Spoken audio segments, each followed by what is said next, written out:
Little brother to the king crab, or Mech in itself? That's what we're going to look at in this podcast, exploring the crab, an interesting medium mech that behaves very much like the classic Warhammer, the classic Marauder. So we start off, of course, with two large lasers, one in each arm.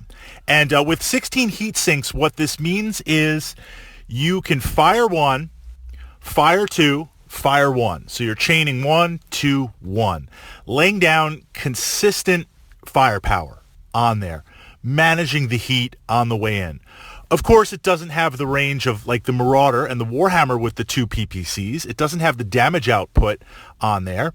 It doesn't have the heat. It doesn't have the battle value. It doesn't have the tonnage. So right away we see kind of an interesting laser fire support mech in a medium mech package. Once you close to medium range, now you're going to switch to a large laser and the medium laser on there.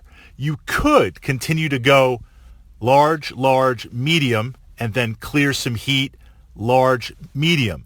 Again, laying down consistent laser fire.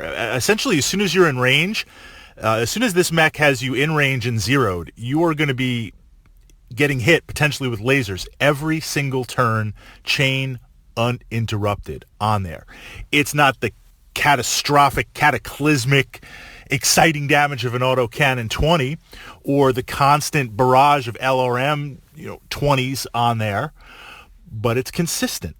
It's consistent. Again, in a medium mech package with the speed, the battle value, and the armor on there. Interesting. And then once we get really close, of course, now you have the small laser to shoot.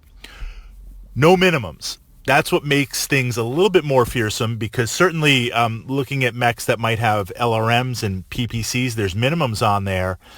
The crab is able to just deal with that. When you get to point blank, it also has the capacity for an effective mini alpha strike.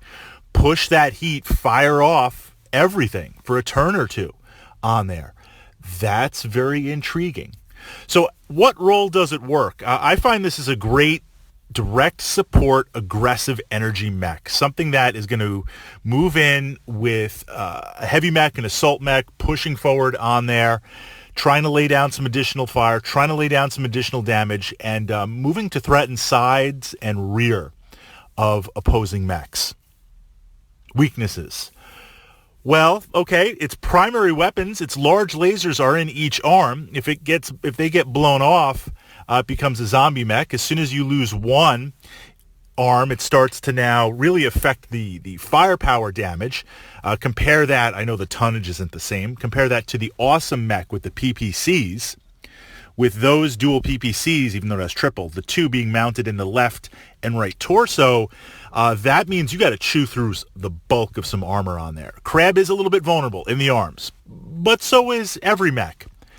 It has its primary weapons in either arm, its secondary lasers in the torso locations. That's going to cut down the firepower. Not a criticism. It's there. But on the plus side, no ammo explosions, and a mech that you're going to have to essentially put down to the very end. The only lucky shot you're getting off the crab, of course, is the usual headshot, Battletech headshot, or coring out its engine. You're not going to hit it with a lucky ammo explosion in there. And again, for a battle value of a little bit 1,100, somewhere around there, that's pretty efficient, and in a medium mech chassis.